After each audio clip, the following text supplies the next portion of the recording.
shoulder workout. That shit is burning so bad. Woo! Today I did lateral raises, 12 sets.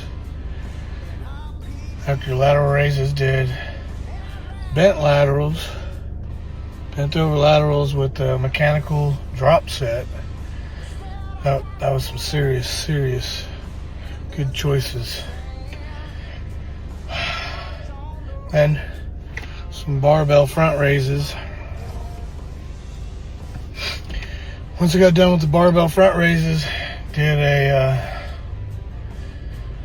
I don't know the technical term for them, but it's a power clean into shoulder press to behind the neck press.